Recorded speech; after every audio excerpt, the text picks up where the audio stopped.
Hey, everybody, welcome back to the Paddle Pursuit Podcast. I'm Robert Norman, I'm your host, and today I am here with one of our most anticipated guests of all time. We got Jesse Lishchuk. If you've been in Florida for the last year or two and you've been trying to race kayak, Jesse has been on a race course with you and he has changed your perception of what's possible within the surf ski in regards to speed. Jesse is a super talented superstar racer in comparison to many of us, and we're very excited to have him on the show to showcase not only his skill set and his expertise, but to showcase his personality because Jesse is a super cool guy. And not many people know that. So we're going to start sharing that secret a little bit more with our audience. Jesse, thank you so much for taking the time to come on the show. Robert, thanks for having me on. Obviously, I'm sure some listeners might know me. For those that don't, hopefully you learned something new today. So, I promise if even if you only it don't matter what you pack, you're gonna walk away today with a new I'm excited to learn something today. So this is gonna be great for everybody. So first of all, give us your background in paddling. When did you start? Did you learn to walk first or did you start paddling first? How did that all come to be? yeah, good question. I mean, as you see with other high performance athletes, they always start young.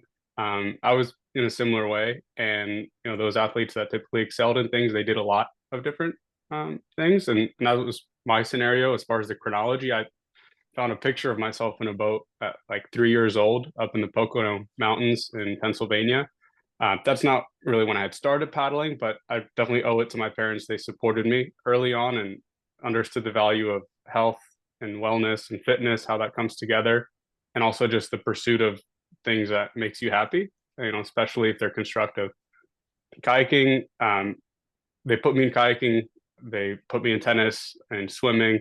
My father, Vadim, he had paddled in Ukraine a bit, where my family was from originally in Kiev. They moved here in the States in 92. And I was born here, Ukrainian American, first generation. And he hadn't done it competitively, but he knew enough about it and he got me into it early on and hooked onto the hamster wheel of endurance training.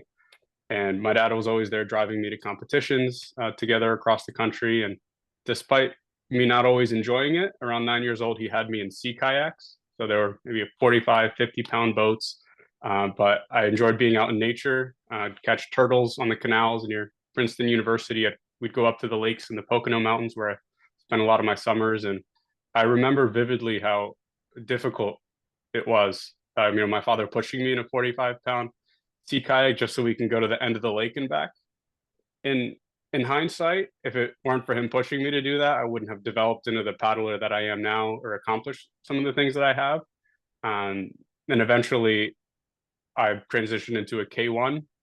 Maybe around 12 years old, I was in a Nello Viper 51. It's like a more stable entry level K1.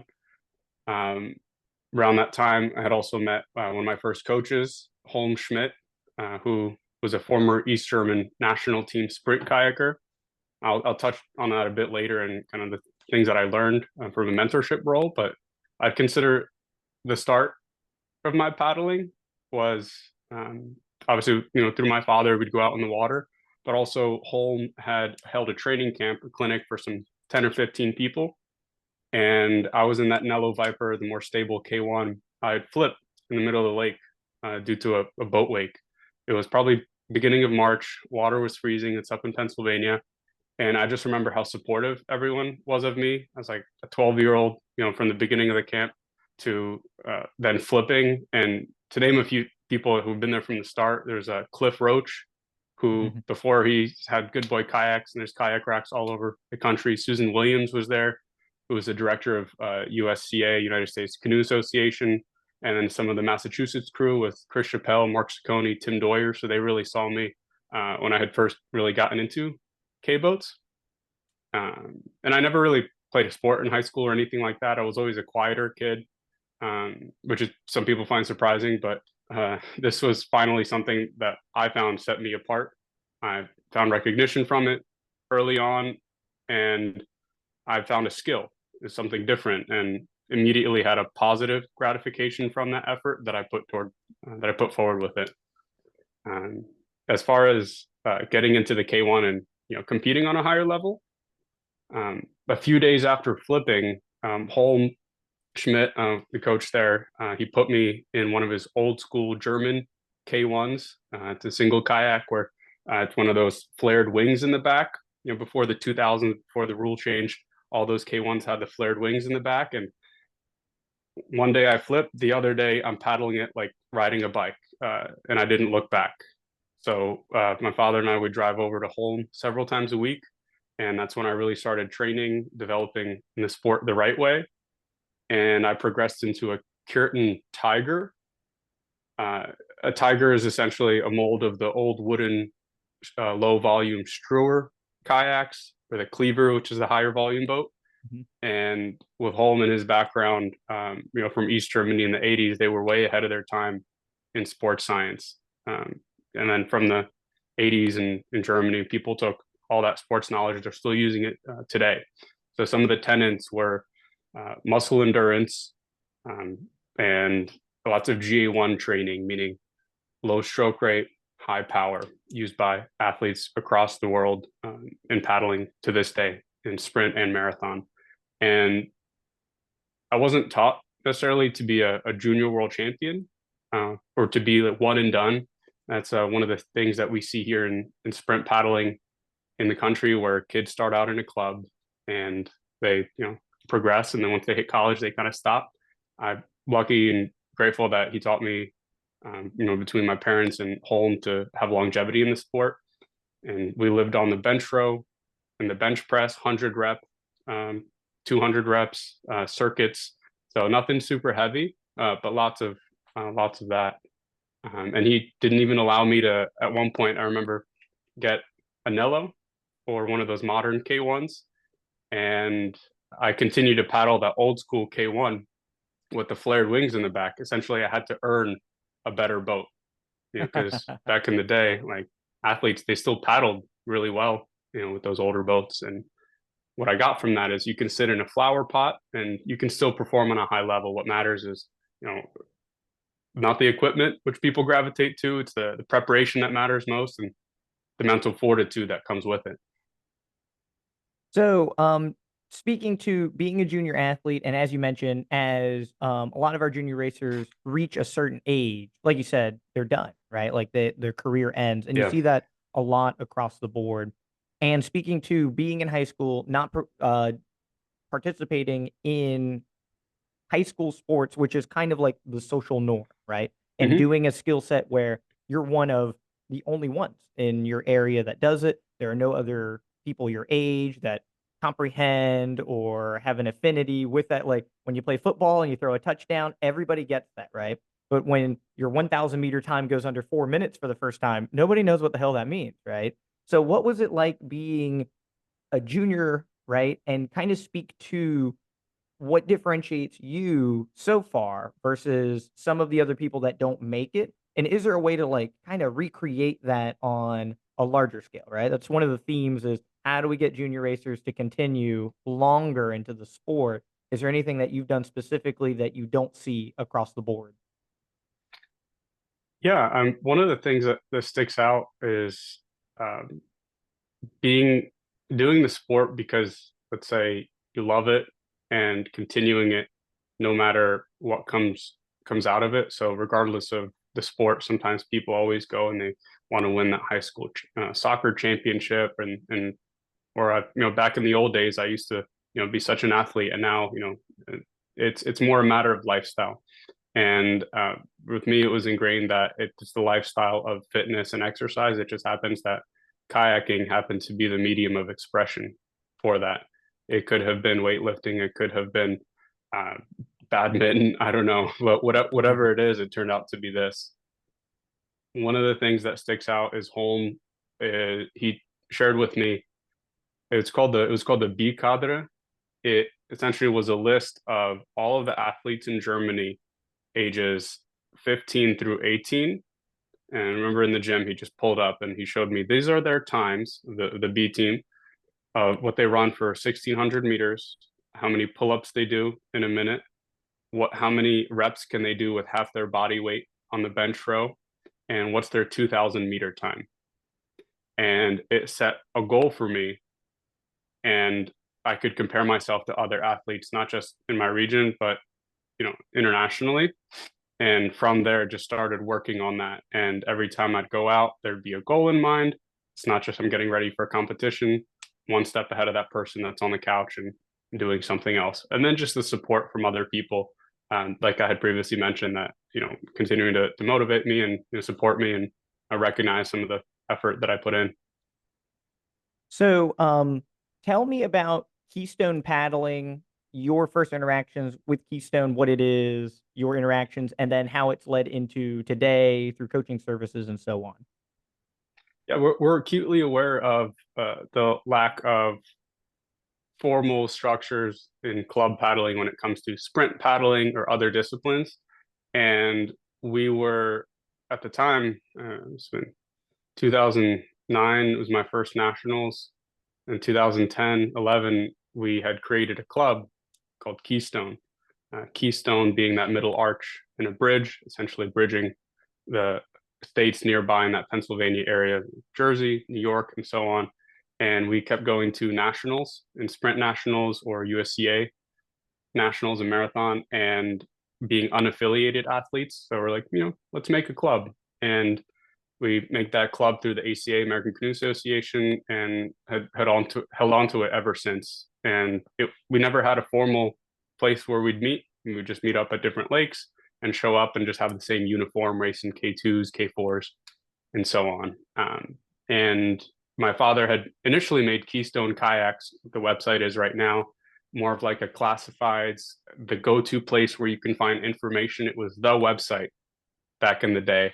And in college, I brought that website, kind of revamped it, and took it to continue the club.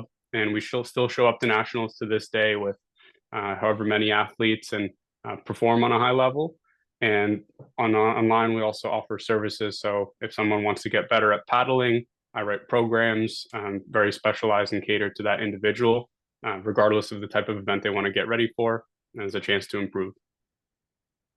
So, with Keystone leading into sprint nationals, so tell us about sprint nationals leading into the world stage, and then this year is an Olympic year, your interaction role in that since 2009 and into today. It'll give the viewers an insight into your skill level and what you're aiming for with sprint. Yeah, and like I mentioned, 2009 was my first nationals as a bantam, to I think 12 to 15-year category. And shortly after that, I had won the Barton Cup, which is a junior event at USCA, United States Canoe Association. And they're largely on river races, 15, 25 kilometers in the Northeast and upper Midwest of the States. And I went on to win that Barton Cup another 2 times in the junior category, and continue to train with Holm. And we did a lot of wash leads, marathon portages. I worked with Reed Heil, who at the time was the best marathon athlete in the country, at like 15 or 16 years old. And around that same time frame, I qualified for the U.S. development program. I flew out to Poland for my first international race at the age of 15, and had the Olympic Hopes Regatta, which is still held to this day. It's essentially all juniors and junior athletes 17 and 18 that want to perform internationally. It's an avenue for them to do that instead of going to the world championships for juniors and for those that are a bit younger. And that's where I saw firsthand the level of athletes in Europe. And we actually, my father and a few other U.S. athletes there, we slept in the boathouse for part of the training camp leading up to it in Poland. The boathouse had like a few extra rooms. You could walk your boats over to the dock. So, real professional club. And since then, from 2013 until now, I've participated in 8 world championships, 2 Pan American Games, representing the United States, and the sport took me around the world. Looking back on it, Canada, Portugal, Romania, Hungary, Serbia, Denmark, Mexico, and Peru even. 2 Pan American medals, silver in under 23 Pan American Games in the single, in the K1, and a bronze recently at the Senior Pan American Championships in the K4 500 meter. As far as what the next step is, the Olympic Games has always been something on my radar. In 2020 or 2016, I was still in college. I did not try out for those games in 2020, sidelined by COVID. I had provisionally qualified for the games, and didn't fly out to the World Cup in Russia that year. We would have had to win that event on a World Cup level against Europeans, very difficult. But we qualified that spot essentially. And for this next Olympic cycle, out of contention as well. With the trials a couple weeks ago, got third in that 1,000 meter. So off to the better athletes. Will be competing next week here is the end of April 2023 at the continental qualifiers. So as far as the Olympic Games is concerned, I mean, it's 7 billion people on this planet, something like that. Is that about right? Yeah, that's about right. 10,000 people maybe performing at the Olympic Games. So it's a privilege. It's an honor to be that. But I'm definitely on my own Mount Olympus in some sort of way, just because of all the effort put towards it. And I'll definitely go for it again in 2028 as it's here domestically in LA. That's awesome. And that's a great way of putting, it's not about the destination, it's about the journey, right? And that kind of, Right. that's the important part. And like you said, if you can fixate on enjoying that process, enjoying the fitness and the lifestyle, right? Accolades will come and follow it. So that is one side of the coin. It is the highest part of the pyramid when it comes to paddle racing that we have on Earth, right? Is striving to the world level. And your interaction with it has been very in depth, taking you all over, seeing the difference in paddling culture in Europe. They take it very seriously. Their athletes are very refined. They have a system in place. The other side of the coin, right? Looking at your regional community, so being in Florida, there is everybody is an amateur, right? Everybody has started typically as an adult and a senior adult, 50, 60, 70 years old, right? Getting into the sport.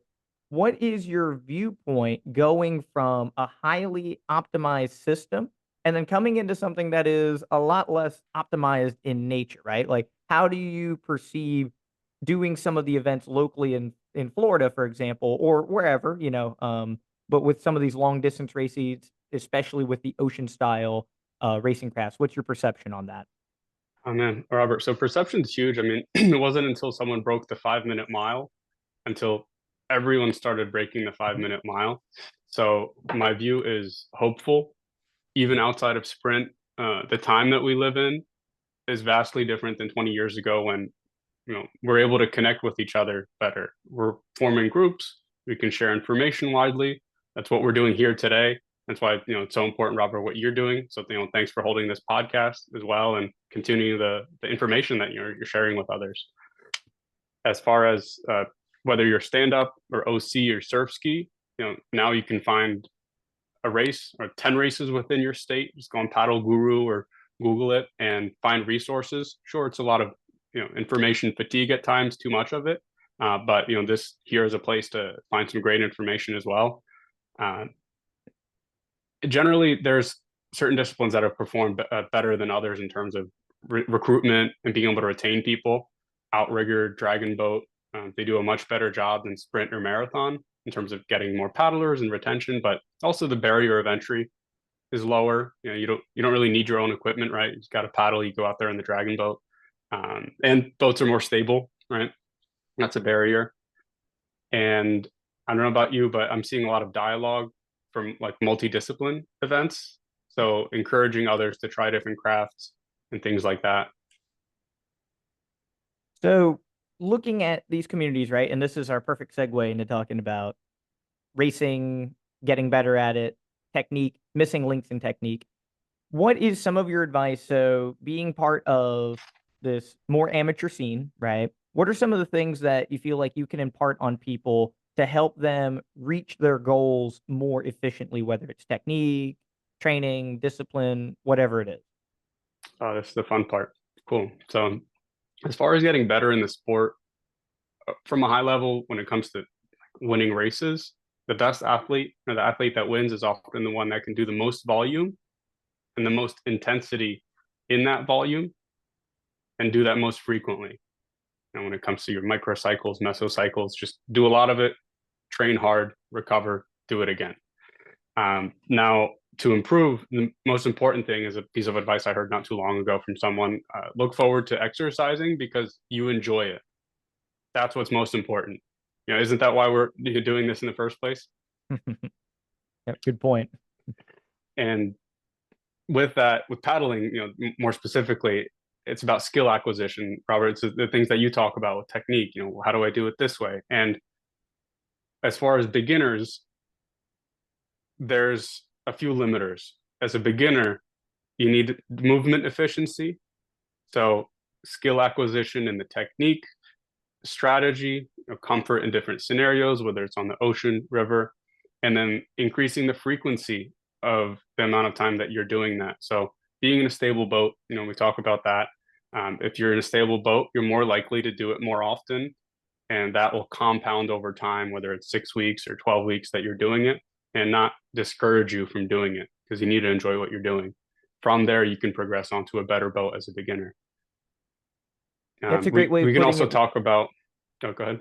With the intensity and the time, right? That is an excellent way of putting it, because a lot of people that train for this, they do one or the other, right? So they have very high intensity, but their duration is very low, right? So it's only intervals. I only paddled 15 meaningful minutes, right? In 30 Mm, second to 1 minute blast. Or I paddle 4 hours, but my heart rate doesn't go over 50%, let's say, right? So you have a lot of people that are approaching it with the balance of the two is so important for your time, right? Like if you're going to spend an hour paddling, you want to try and get as much intensity in there as you can to get the most out of it, as opposed to just doing it an hour. It's better than nothing, right? But that intensity is such a key component to building that, like you said, the micro into the meso into the macro cycles of progression. and I have a question for you, Robert, if you don't mind. The You had done the 24-hour record for stand up, right? Mhm. So was that the first major event that you had really trained for, or was that something that you had prepared for after some success in other events in stand up? Yeah, so I had been doing stand up technically at the professional level, because there's Hmm. prize money to be won, right? So I was winning prize money, and it was enough. I had to like file it on my taxes, and it says professional athlete under there, right? Cool. But that was during the sub bubble. There's a ton of money, so my skill level was not reflective of that. It was just at some of these events I could sneak into winning, and there was just a point that 24 hours. First read about it. That's totally impossible. Who would ever do that? The person's crazy. And then after time, it's like, what if? What if you could, like, I could paddle 12 hours, right? And putting all those pieces together, like you said, that was a big pivot from being intermediate level and taking those skills and having a lot of strategy and structure come together. All of my training cycles came from long distance racing and running and biking, because it's so much more well documented on what those athletes can do, hydration Hmm. levels, calorie intake. So a lot of that I just copied what was already documented, and building together an idea of, can I do this speed for 4 hours, this speed for 6 hours, this speed for 8 hours, and so the intensity was kind of built in with that ultra long duration, because you have a target speed, right? And that was my way of hitting that mark was, if I'm not going 8 kilometers per hour, something isn't right, adjusting the training cycle to, hit that speed threshold for the 24 hours. But it was probably there was the first structured major thing. Everything else was just kind of like fitness. Like, I go out and paddle and get X amount of mileage, but the training wasn't very structured until that. That's a good point. So you kind of had a target speed, you knew what the task at hand was, and then set up the training around that. We're going to go 6 hours at this rate, 4 hours at that, and then little training sessions for fitness. And what about off the water for stand up? Would you run or things like that? Most of the Lifting? most of it, the cardiovascular endurance, I don't have a long distance cardiovascular background, so that was all like learned. Hmm. Fitness wise, I've always been working out and fit for the most part, like from a strength standpoint. But I only use the sport itself in specificity to get better at it. Now it has branched off where it's all paddling, but outrigger canoe, surf ski, prone paddling, stand up paddling, and then using all of those as different modes to stay in shape for the other one. So I only got into Hmm. sit down paddling as a cross training tool to mix up some of the training cycles for stand up. Then as stand-up's popularity dropped and the sit-down paddling popularity grew, I just transitioned into that more as my primary focus. A true waterman. And it's So fun. Like I don't yeah, mind being bad at everything, right? So I have no fear in going into something brand new and just being totally bad at it. Because even when I started stand up, I wasn't immediately good. There was, this learning curve, and every sport presents it. My current one is doing the high knee sprint canoe. Oh my God, that's oh yeah, awful, I right? can't do that. Yeah, Yep. forget And about it. so I have no problem trying it because it doesn't bother me not being good at it today, and then tomorrow proficient enough to, you know, to steer the Yeah, damn thing. the learning curve is so steep. Especially with the paddle sport when it's tippy. I remember being humbled when I went to Temple University in Philadelphia, and I stopped paddling for a year in 2015 just to try something different. I walked onto the rowing team, so I have a year of D1 crew under Wow. my belt, and I went from like being one of the better athletes in the country to like one of the worst athletes on a collegiate team for rowing. And mind you, we use our legs in paddling, as we know, but still, it's a different sport. And I was humbled enough to be able to know that if I go into different sports, the same idea, there's going to be a learning curve involved. And for beginners, again, movement efficiency, learn the technique, and if you want to be faster, work your way up paddling at higher speeds. One of the things I definitely want to touch on together is intermediate athletes and proficient athletes, and kind of the things that I've seen across the country.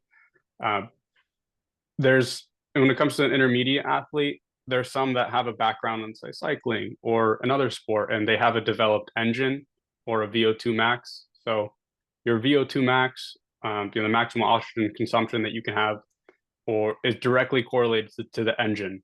So we see some athletes that just have great engines, and they're like the grinders, as you'd see. They can hold one speed, stay there forever. So it's important to develop an engine or some type of modality, regardless of it's running or cycling, and then just to have a steady base of endurance paddling. If people can only get out there 3 times a week, twice a week, most often it's best just to do the easy paddling, spend time in the boat, have the bucket time, and from there, the limiter is often how big of an engine can you build. Getting out there a bit more often, 3, 4 times a week or more, and developing that VO2 max. Where the intermediate athletes plateau most often is their power at VO2 max.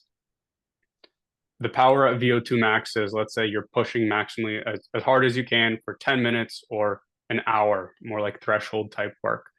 And that's the races we see, an hour to hour and a half. Being able to have excellent technique and movement efficiency and energy expenditure for for you to move forward, that technique needs to be dialed in to a point where regardless of where your cadence is, you're able to exert the optimum technique, and people can't always get past that hump. So I just wanted to offer some recommendations: uh, micro intervals, resistor work, and similar to GA1 paddling. So with micro intervals, some athletes may have seen before 30-30 type workouts, 40-20s.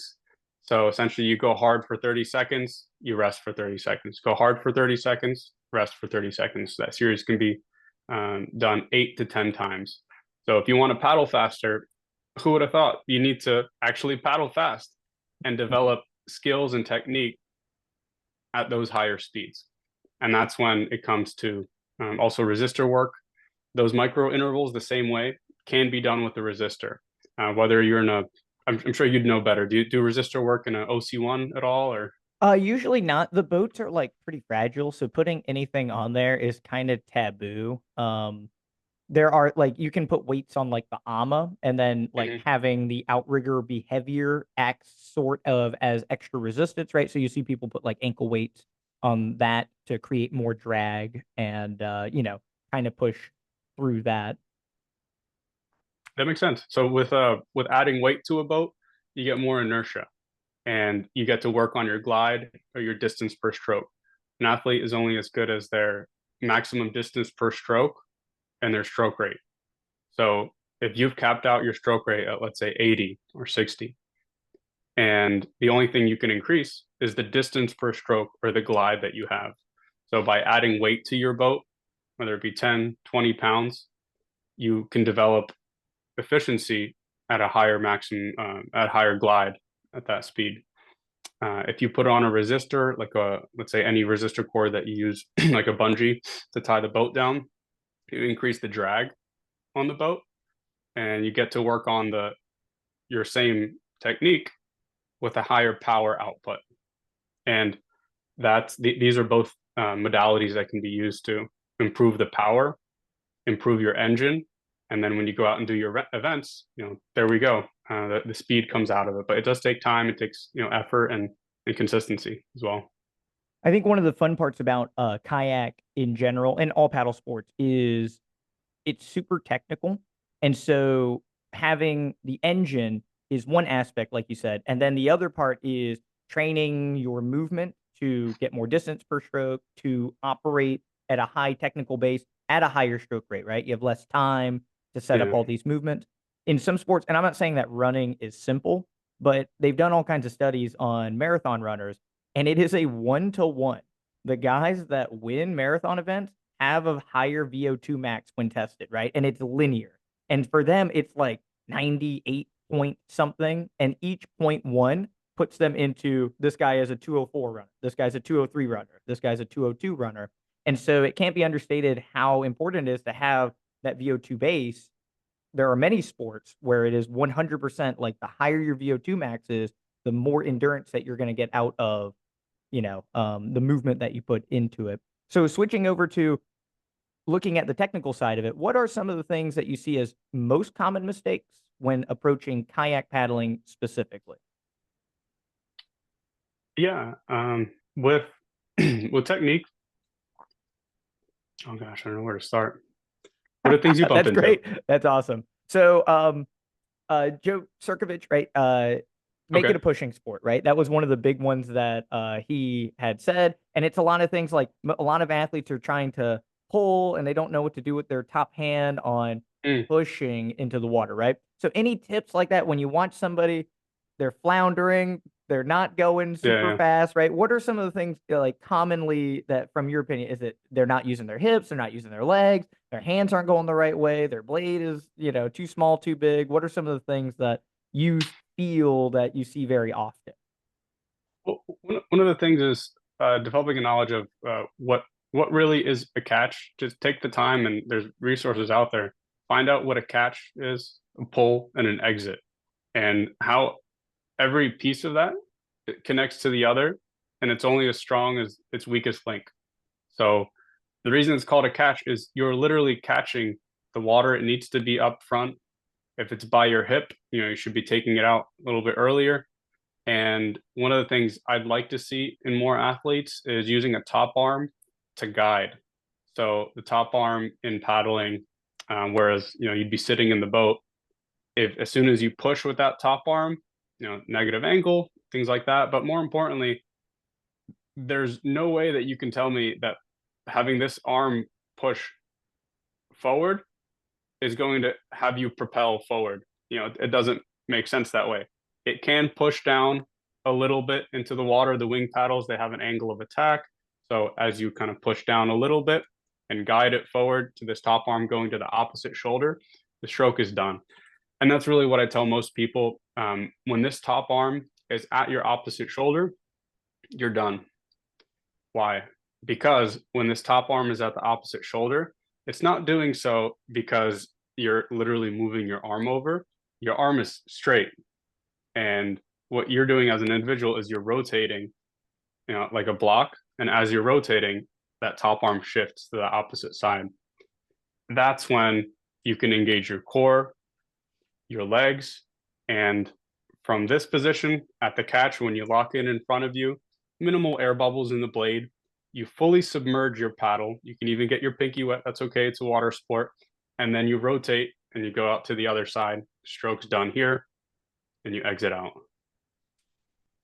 So looking at the movement, that is probably one of the most important things is you have joints that are moving and you have other joints that are holding position, right? So like your posture muscles are holding you upright, but you don't use your abdomen to do air crunches, right? Like you're not folding over. So those muscles hold, right? But your legs, they move. And that's a good point. A lot of people, they want to move their arms, right? It's the most common mistake in every sport ever, right? You give a 5-year-old a ball and tell him to throw it, and he's just going to flick his elbow and just make it simple, right? He's just going to use two joints to try and throw the ball. Getting them to lock their arm, use their hips, and go through all that motion, right? It's difficult, right? So kind of speak to what are some of the ways to lock that top arm for people that have a very difficult time conceptually going through that. They want to arm punch, they want to move their elbows and shoulders and power the stroke with the upper body. How do they turn those muscles into holding muscles and allow, like you said, the larger muscles to do the work for them? So it's so difficult for us as coaching people or being able to just talk about it. Sometimes it's let me show you rather than tell you. Now, I'm big on that. So there's certain modalities you can use just to train it. One of the tricks I've had others teach me also was take a little resistor band like this and extend it out. So essentially your rear delts are engaged, your posture comes up, and hold it for a second and go through the paddle motions with that resistor, with that band between two hands. Essentially, what you'll notice is there's that kinetic chain between one hand to the other. That's your paddle. And if you at any point bring this in, it's the pressure is reduced. But if you stay in this position, the trick is there's no cookie cutter method to do it. Everyone has their own methods to stay on it. But from the moment you lock on, there's a connection on each joint. And the thing that I like to tell people is there's a couple pieces of it that move back at the same time. So your wrist, elbow, shoulder, hip, and knee on one side should all be moving back at the same time. And essentially, it's kind of like a train or a locomotive where you're pushing against the foot plate and you lock in with your top arm by feel in this general area by your ear, generally above your shoulder, depending on the angle of it. And as your knee, hip, shoulder, wrist, elbow go back, this top arm locks in and you'll feel that pressure if all that moves back in one motion. When connecting movement together, again, having the muscles relatively tight, you will see athletes, like you said, lose tension, right? So if you have the band and you're trying to tension it, boom, shoulder blades are retracted. All these things are now connected, right? But as they go through motion, shoulder blades come off the spine, the abdomen, right, starts to loosen up. They lose that spinal posture. And now when they go through some of these motions, their hips will literally move, but now their hands won't move with it, right? You have to keep all these things under tension to get that transfer from the foot to the knee to the hip to the shoulder. And a lot of people, they fall into this pitfall where they are literally moving their legs, moving their hips, moving their shoulders, and moving their hands, but everything is disjointed. So from their mental perception, they're doing it, right? I'm moving all these things that I'm being told to do, but they have lost tension in some of these major areas and the energy is not connected anymore, right? So they can't physically watch themselves. They have to like try to feel it. And even if they are moving the joints, there's a proper way of doing it, and then there's a improper way, right? So can you speak any more to trying to connect more of those dots, right? So the shoulders and trying to feel that resistance. How can athletes keep their posture with their core to connect their hips to their shoulders? So it matters with goals too, depending what your goal is. So if you're training for your 24-hour event or you're training for 1,000-meter event, it might be a bit different if you're training to get faster or just do it for recreation. There's different techniques that can come along with it. What I'd recommend to everyone is to sometimes, maybe put any ego aside or, and ask someone that you think knows, or ask someone for video, reach out to a coach and get some video work done. These types of things and working with someone else really help. And sometimes you don't even know.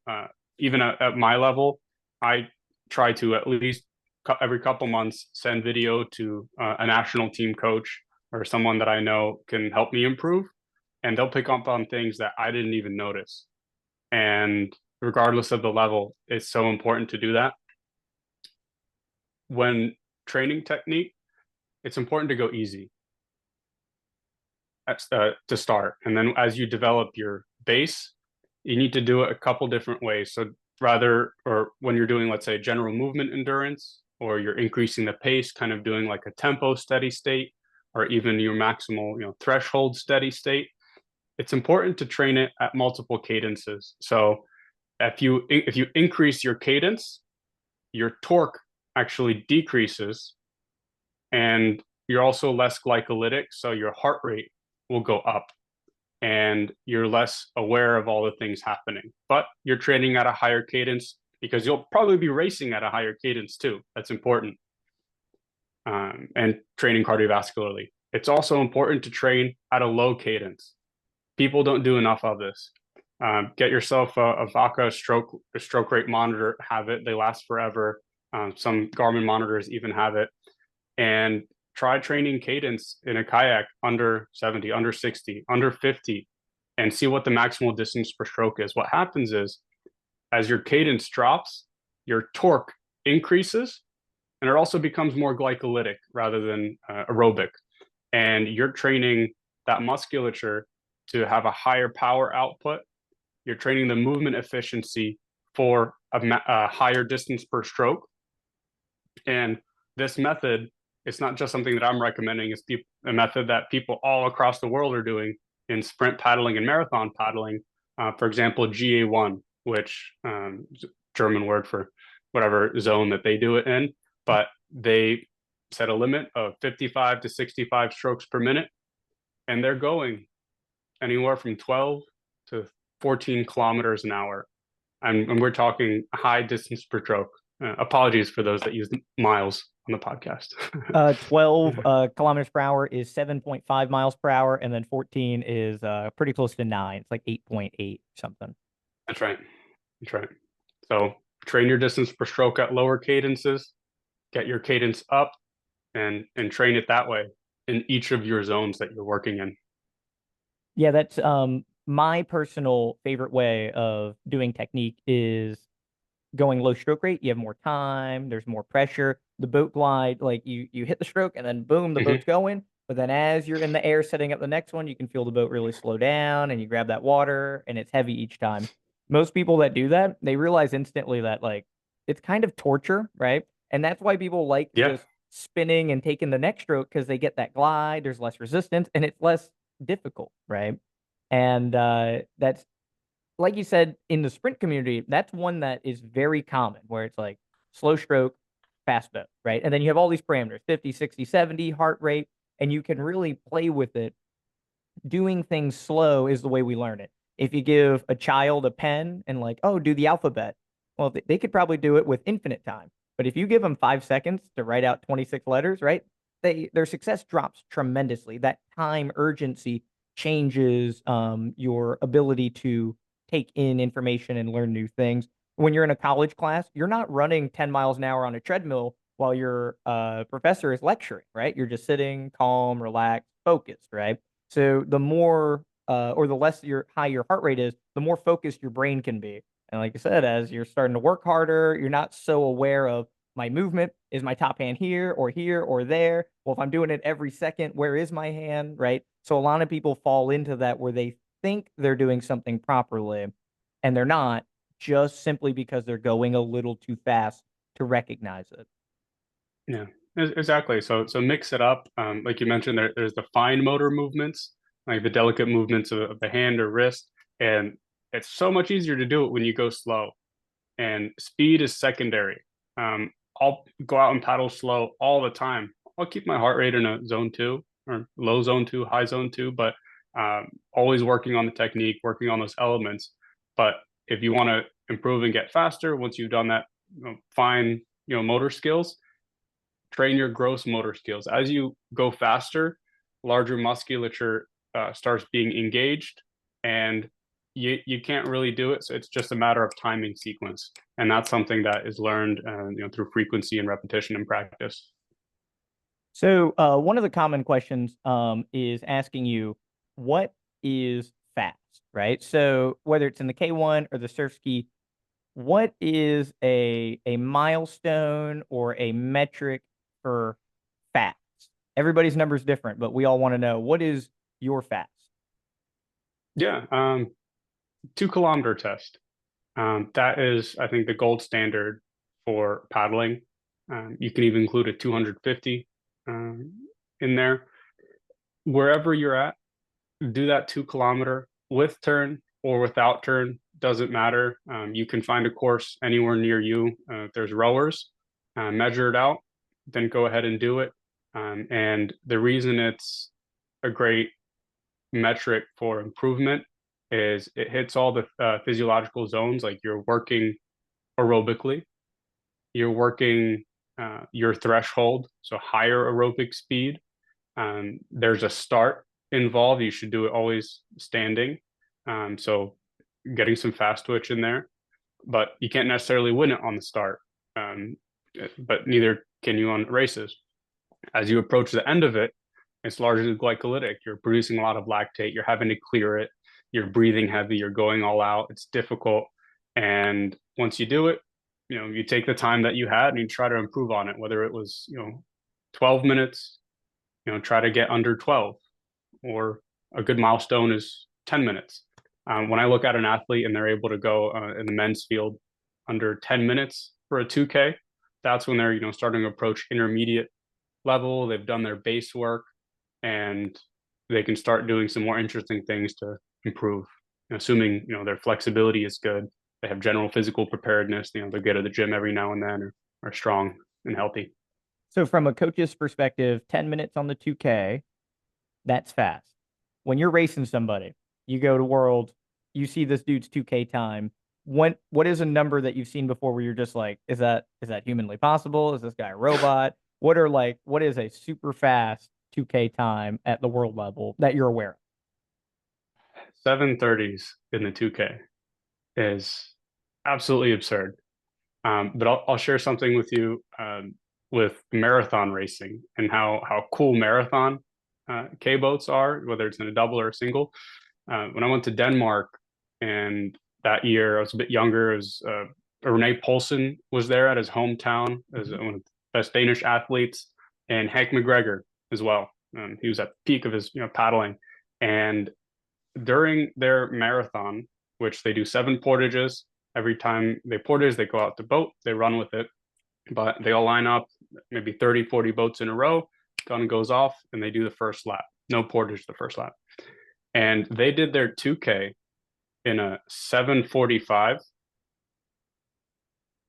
during that marathon effort. That was just to start it. And then they had to go another 20 kilometers after that, right? Yeah. And do the math. That's over 15 kilometers an hour. So they're doing that and continuing wash riding. The pain that you experience during something like that is brutal. So you got to be prepared and be skilled enough to wash ride and have strategy and things like that. Yeah, the Marathon K1, it's a lot of fun to watch on YouTube because they do have a speedometer on there. Some of the athletes are actually geared That's right. up, and they literally hit 16 kilometers per hour right off the start line. And they're going to race for 2 hours, right?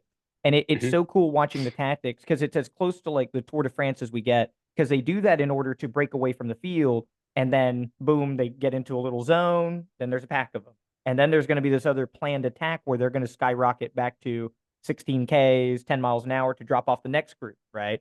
And so it's this constant game of passing people on the portages, getting in that draft pack, holding away and splitting the draft pack. And so it's one of the most fun to watch. Like you said, there's 30 or 40 athletes, which makes it so interesting, adding in that extra element. But it really is like, I knew that number was going to be under 8 minutes when you said that. And it's like, that's incredible. I have heard stories of people go under 7:30, Max Hoff or Pimenta, or some great athletes as well, but it's few and far between. Internationally, the 2K is done with a turn always, as a standard. I don't think it's any easier with the turn. If anything, it's a little harder. You get to turn. Oh, you stop for a second, turn, and then you have to pick it back up again. So it's definitely tough.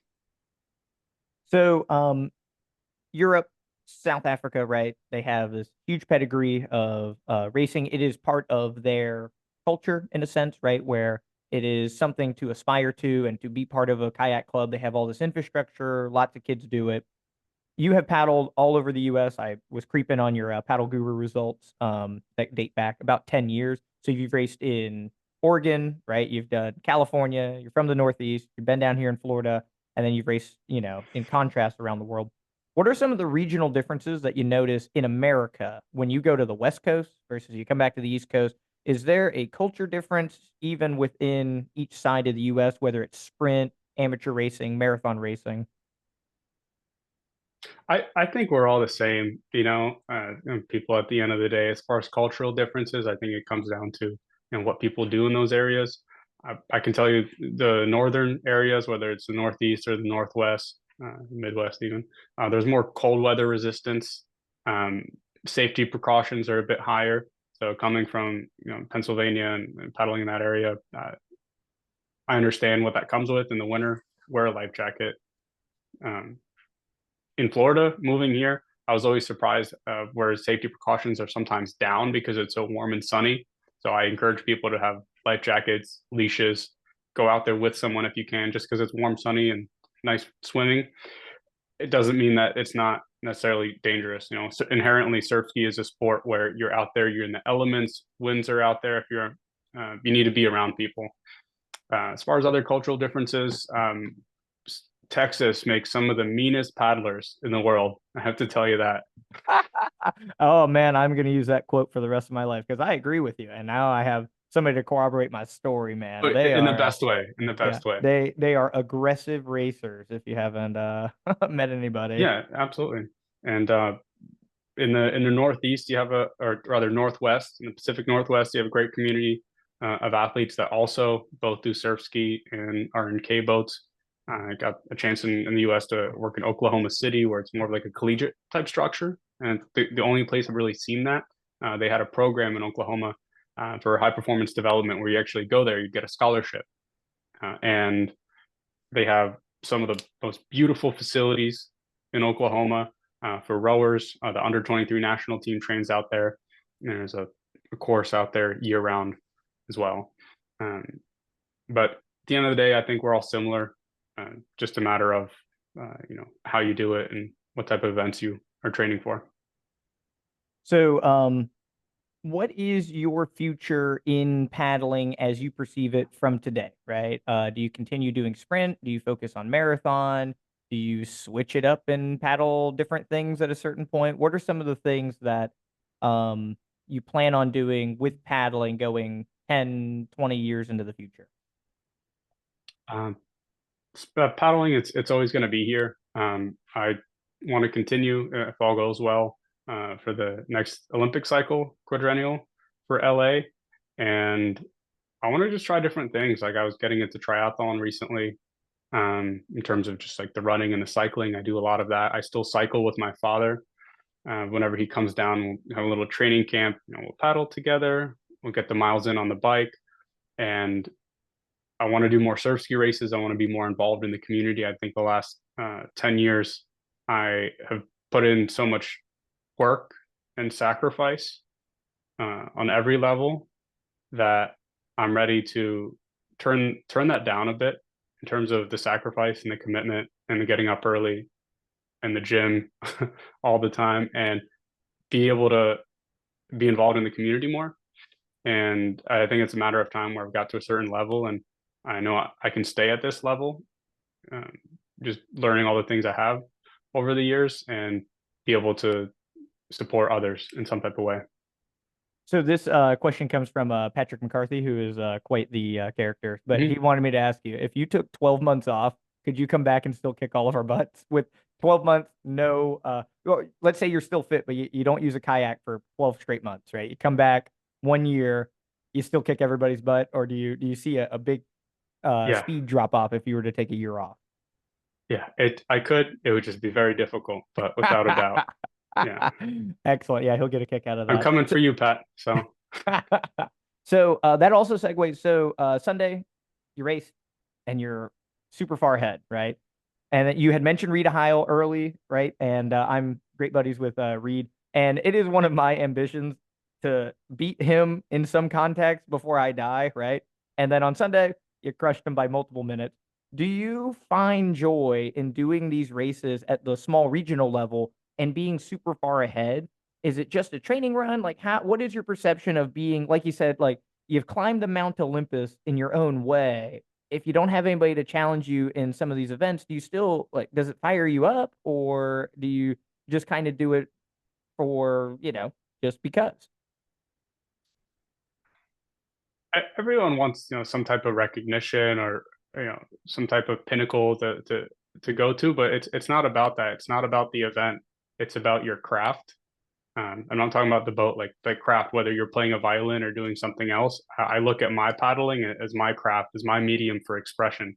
So my fiance probably gets at me all the time for it, but I'm always thinking about paddling. It's always paddling, and there's always some type of training that I can look into. There's always certain things about that, and when I go to regional races, you don't take anyone for granted. Anyone could be a good athlete on that day, and that race this last weekend at the Skyway, the awesome event. I hope they continue that. I felt great and continue to push it. Hope we can do some wash riding with Reed, but I just felt great and wanted to, bring down the time, get under an hour, maybe get close to the OC6 times. And I had that race as a preparation, as a milestone for the next event that I'm getting ready for. So Carolina Cup, I'll be doing here in a week, and I want to do the gorge on a high level in the years to come. One of my goals is to get top 3, something like that. And by doing that event, being able to have a high heart rate and a high speed for the duration of 1 hour, it told me as a marker, I'm prepared and I'm ready to do the next portion. And I might not always have an opportunity to do time trials on my own, and have that type of competitive pressure to push yourself. So I'll take these regional events as training runs to be able to push myself in a more competitive environment. Someone's chasing you, you want to do a certain time and improve in the big picture of the macro cycle. That's awesome. And that was the answer I was hoping for. Cause like you said, like we all want you to still be part of the community and, going out there and setting that bar. It reminds everybody that there is more to the sport. There is more things to aspire to, and it keeps people motivated. Right. And I drove home and I was like, oh man, I hope that he had enough fun that he would come to the next. Right. Yeah. Cause like Yeah. everybody's been at an event, and if you're just clear and far ahead, it's not quite as thrilling anymore. But being personally motivated like you are, you're looking at time, you're looking at speed, you're looking at the big picture, and that's wonderful perspective in, sustaining within the sport. And we're all glad to hear that you're going to be stuck here with all of us. So the I other, hope you don't. I was gonna say, I hope you don't mind a shameless plug for USASurfski.com. One of the things that motivates me as well is the emergence of a national ranking on Surfski. So USASurfski.com, check it out if you have a chance. Essentially, the ocean racing paddle sport, I don't know if anyone was aware, but is recognized by the U.S. Olympic and Paralympic Committee, and part of the American Canoe Association, national governing body here in the United States for our Olympic sports, and the Ocean Racing Committee. The mission of USA Surfski is to advance the USA on a competitive ocean racing level, whether you're an athlete, coach, competition organizer, or a club, or just have a little community. Ultimately, we want to see here in the US athletes stand on every national and international ocean racing podium. And we're striving to do that a few different ways. With the national championship, so every year there's a USA Surfski championship. Regardless of what level you're at, you can do a local regional race. And then if you feel you're ready, go out to the national championship, and then the pinnacle being a World Cup or a world championship event. So there's a lot of races that are actually part of that national series. This last weekend, the Skyway event, those results are on there. So those that race in a Surfski, check it out. You might have accumulated points and you're nationally ranked now. Those competing in the Run of the Charles in Boston or the Carolina Cup in South Carolina, that'll be recognized as well as part of that national ranking series. Very cool. It's funny you mentioned that Matt Dreyer had emailed me. Hmm. I think he just wanted the results of the Rainbow River race that we're hosting here, which is the same day as Carolina Cup, just to feature them on the website. And so it's like USA Surfski was the email address, right? So I went on the website and was checking it out. So I like 2 days ago, I was actually just looking at all that. So it's cool that um the plan for that is to give more infrastructure to the sport, which it's missing, right? Like that's one of the big Hmm. feeder systems in that's why Dragon Boat is so popular. They have the structure down, right? Each year, everything you have regional, national, world aspirations, and boom, they reset and they do it again. And boom, they reset. And there's a lot of people that get really caught up into, the sport because of that infrastructure. If you were to remove it, you would remove a lot of athletes, you know, from that. So I think USA Surfski, I think that's a great future for the sport. Yeah, and every person has their role in continuing to do it. If you're going out there on your own or you're going with a little group, you're a part of what we do in the paddling community, and it's been done in other sports before, like you mentioned. Also, in let's say fencing or mountain biking, there's national rankings, and having something like this in the States can help others compare what performance they may have and have a certain classification with that and have a clear pathway for development and connections to rise in the rankings. So the final question that I got a lot, and like you said this at the beginning, is two things. One, people get caught up in the equipment when really it's the athlete. You can be in a flower pot and still go fast, right? So I already kind of know some of your answers on this, but people do really get caught up in the equipment, right? 99% of it is the human, but everybody's like, man, but what if? What if I got this new shiny paddle? What if I got this, new boat? Tell us about some of your equipment choices and some of the things that you gravitate to and look for in surf skis, K1s, paddles, and some of that information for the viewers, because a lot of them are really curious on what do you use, why do you use it, and if you were to change to something else, what would allure you to a new product? Don't get me wrong, I love trying boats and I love paddles, but history and the test of time can share much better than I can. So historically, over the past um, however many Olympic Games, Bracha has always stood out to be the paddle that people are using. The Bracha one, I think in the 90s had started. Now they have the 11, the Van Dusen blade. I gravitate towards that because of a few things. You had a video recently about the angle of attack, for example, or how did you reference The it? the positive blade angle on the offset of the blade. Exactly. So it's not as much as you'd see in the OC1 or so, but the Bracha has actually an offset from the blade. So if you put it down, you will have more of a positive angle when doing so. I actually got to talk to some of them as well and pick their brain at World Championships and some of the technology that goes into um, the way they make blades in terms of an extra light versus standard, which is a little bit more flexible. They actually add extra carbon in certain areas to make sure the blade moves in a certain direction. And I don't see them break as much. So I have like 8 different paddles at home right now. And with boats, Nello has always been the pinnacle of the K1s, although Epic Legacy is one of the best for drafting, without a doubt.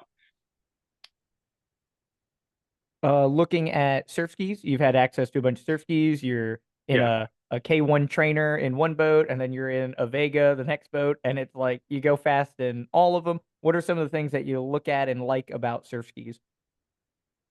Like I said, I mean, you could put me in a flower pot and I can make it happen, but that's just the way I came up in the sport. When it comes to surf skis, being a K1 paddler, sitting higher up is important. Stability is important.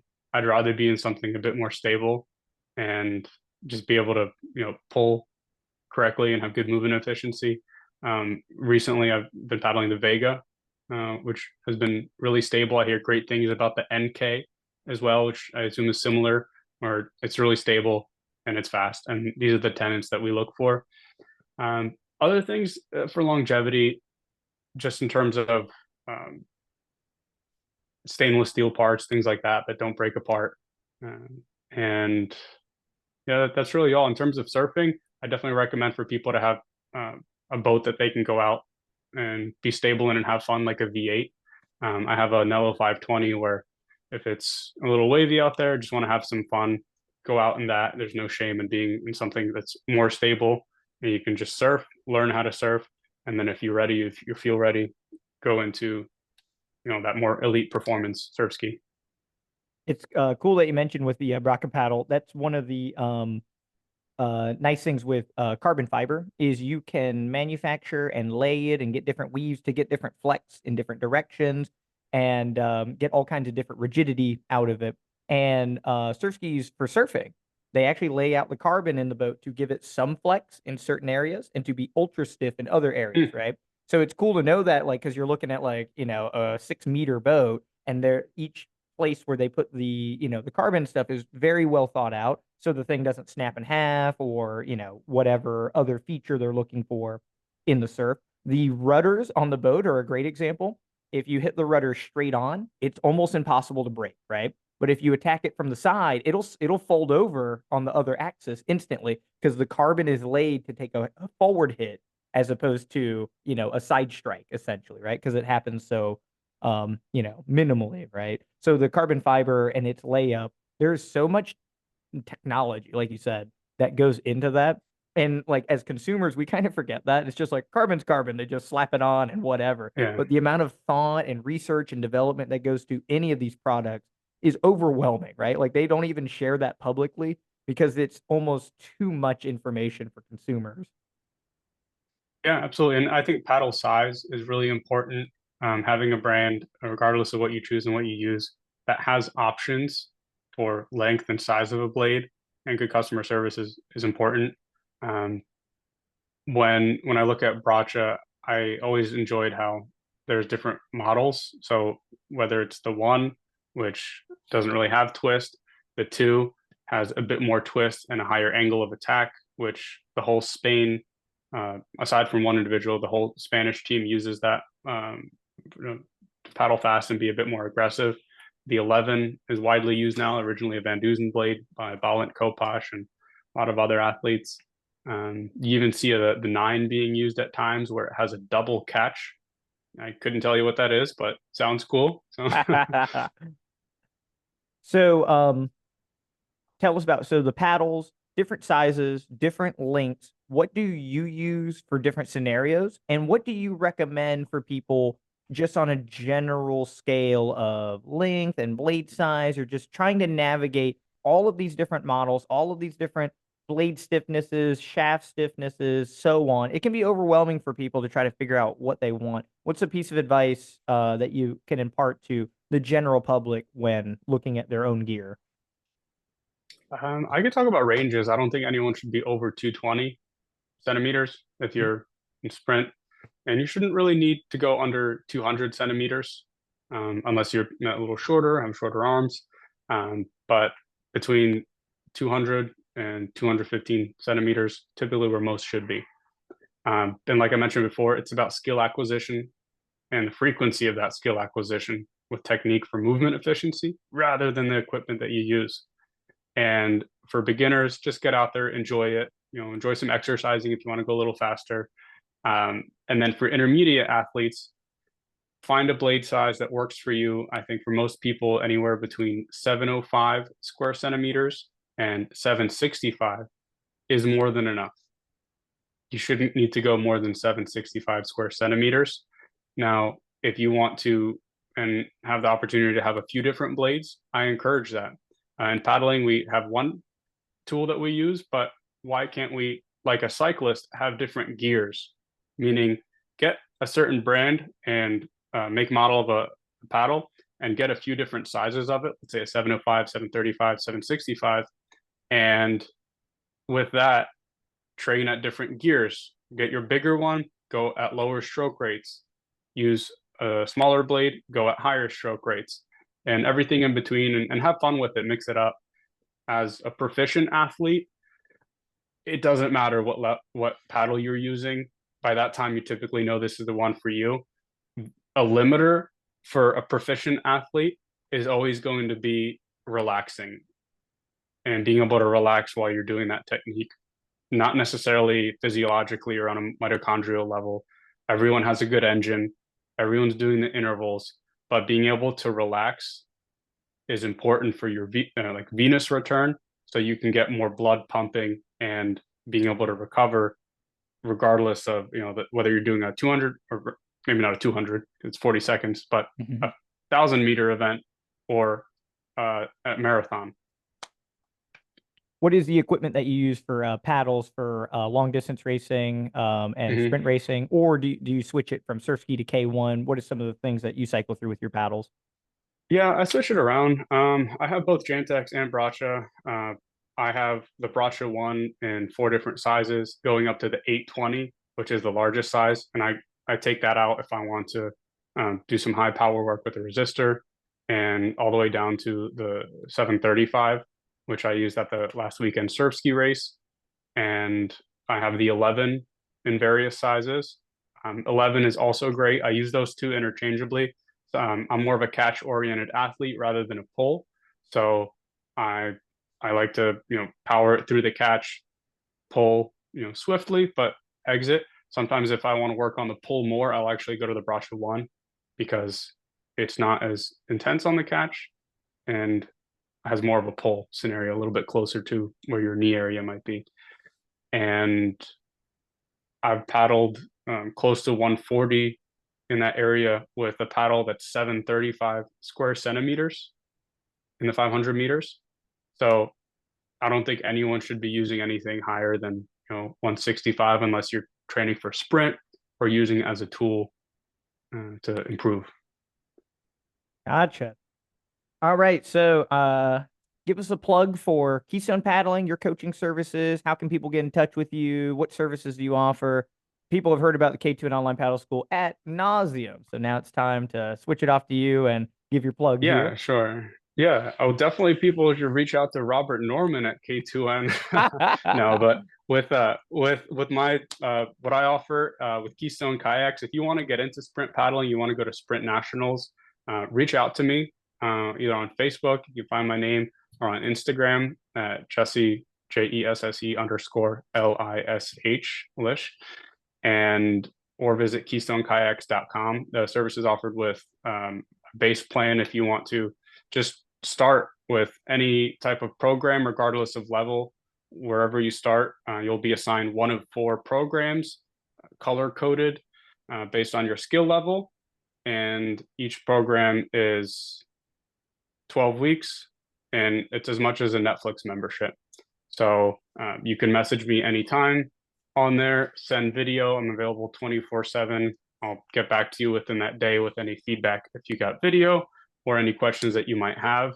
And for those that want to level up for, let's say, an event and take it a bit more seriously and have very personalized coaching, you can message me separately on that. And I have plans with 3 months at a time where we work very closely one-on-one and get to see you perform where you want to be. That is awesome. Is there anything else that you want to share with the general public here while you're still on the air? Just happy paddling, and thanks for listening. Cool. So I hope everybody that watched today, if you see Jesse in an event, don't be intimidated. Go up, talk to him. He will respond. He is super nice. And the first time I saw Jesse was from afar, and I'm like, holy crap, like that European dude over there is like a monster, right? And like that's one of the fun parts about the podcast is it brings back the veil, right? Everybody's human. Everybody's usually pretty laid back. Jesse's a super cool guy. Please reach out to him.